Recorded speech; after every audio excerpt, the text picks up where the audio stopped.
Hello, and welcome to this edition of Back in History.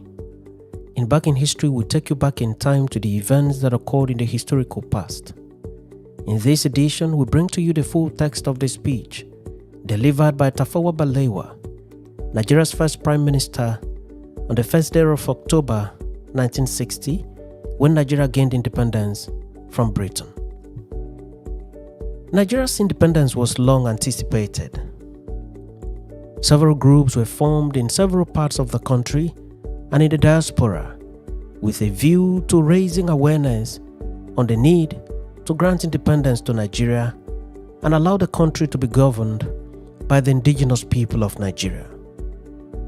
Representations were made to Britain with reasons carefully advanced on why Nigeria should be granted independence. In the course of the agitation, Ghana was granted independence in 1957, and this acted as a morale booster for next-door Nigeria. Nationalists from Nigeria continued in their agitation for the extension of the same gesture to Nigeria. Eventually, the agitations began to yield fruit. Britain agreed to grant independence to Nigeria. Discussions were made and modalities set in place for their declaration of independence.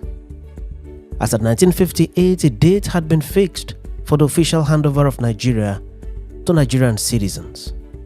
That date was 1st October 1960. A couple of things were put in place in anticipation of the Independence Day.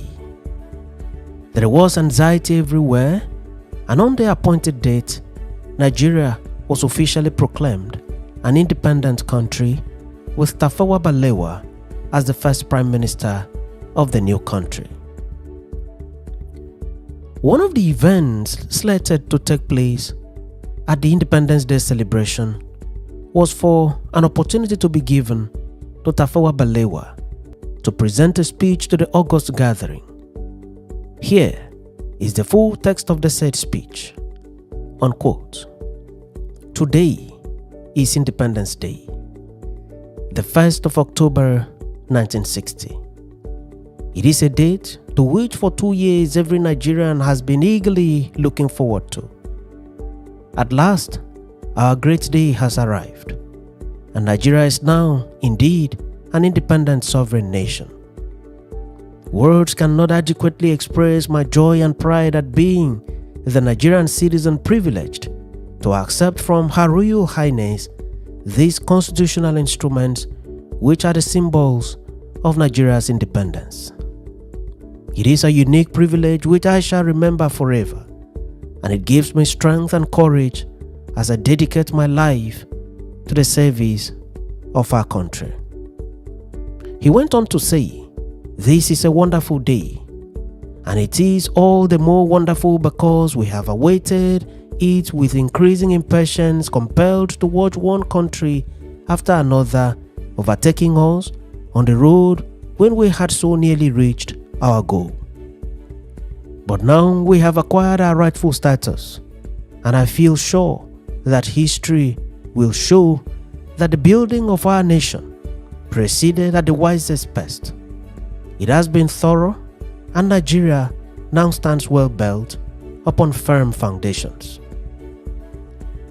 Today's ceremony marks the culmination of a process which began 15 years ago and has now reached a happy and successful conclusion.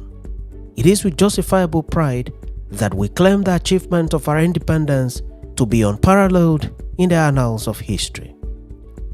Each step of our constitutional advance has been purposefully and peacefully planned with full and open consultation between representatives of all the various interests in Nigeria, but in harmonious cooperation with the administering power, which has today relinquished its authority. He went on to say, still unquote, "At the time when our constitutional development entered upon its final phase, the emphasis was largely upon self-government. We, the elected representatives of the people of Nigeria, concentrated on proving that we were fully capable of managing our own affairs both internally and as a nation. However, we were not to be allowed the selfish luxury of focusing our own interest on our own homes.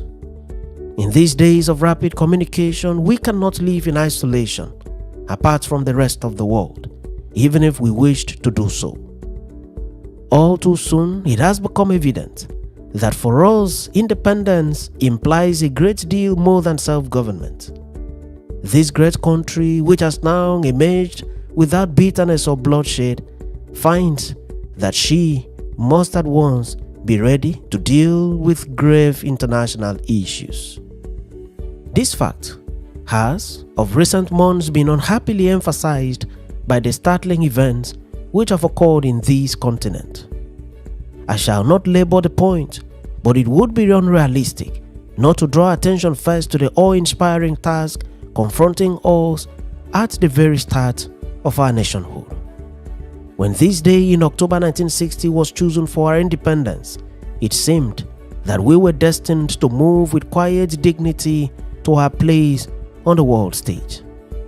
Recent events have changed the scene beyond recognition, so that we find ourselves today being tested to the utmost.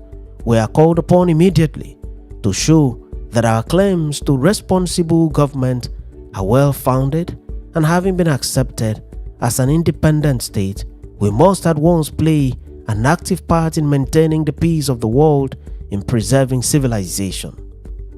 I promise you, we shall not fail for want of determination, and we come to this task better equipped than many. Balewa continued, still on quote, "For this, I pay tribute to the manner in which successive British governments have gradually transferred the burden of responsibility to our shoulders.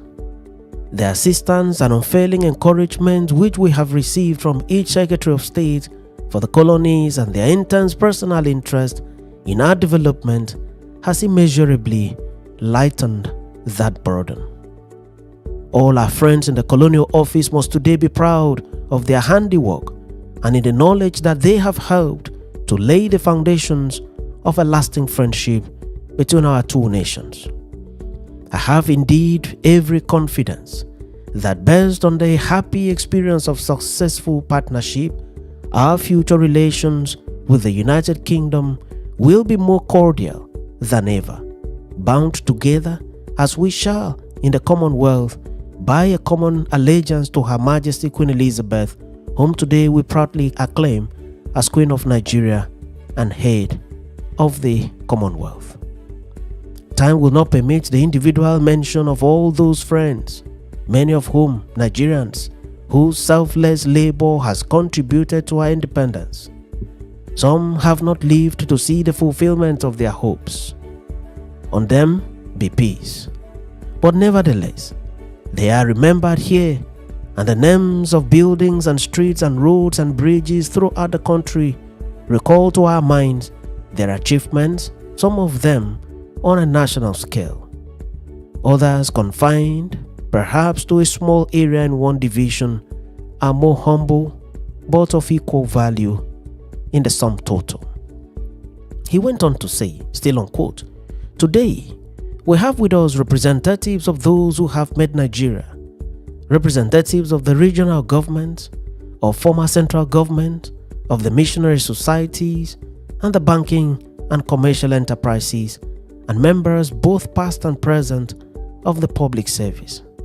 We welcome you and we rejoice that you have been able to come and share in our celebrations. We wish that it could have been possible for all of those whom you represent to be here today. Many, I know, will be disappointed to be absent. But if they are listening to me now, I say to them, thank you on behalf of my countrymen. Thank you for your devoted service which helped to build up Nigeria into a nation.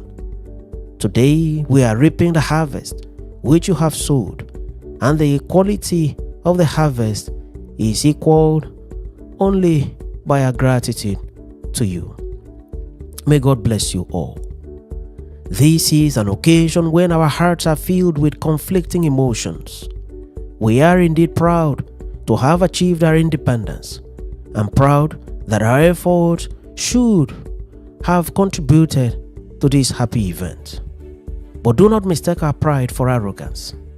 It is tempered by feelings of sincere gratitude to all who have shared in the task of developing Nigeria politically, socially, and economically. We are grateful to the British officers whom we have known, first as masters, and then as leaders, and finally as partners, but always as friends. And there have been countless missionaries who have labored unceasingly in the cause of education and to whom we owe many of our medical services. We are grateful also to those who have brought modern methods of banking and of commerce and new industries. I wish to pay tribute to all of these people and to declare our everlasting admiration of their devotion to duty. Tafawa concluded thus: finally, I must express our gratitude to Her Royal Highness, Princess Alexandra of Kent, for personally bringing to us these symbols of our freedom, and especially for delivering the gracious message from Her Majesty the Queen. And so, with God save our Queen, I open a new chapter in the history of Nigeria and of the Commonwealth, and indeed of the world. End of quote. Tafawa Balewa went on to govern Nigeria from 1st October 1960 until 15th January 1966, when he was assassinated in the first military coup that took place in the country. He was an astute administrator, a unifying factor, a true nationalist, and a Pan-Africanist. His memory shall remain green in the hearts of several Nigerians at home and abroad, and his speech on the auspicious occasion of the grant of independence to Nigeria shall continue to resonate in Nigeria, Africa, and the world. Thanks for watching this episode of Back in History, and do remember to subscribe to the channel or follow the page for regular notifications on every new video.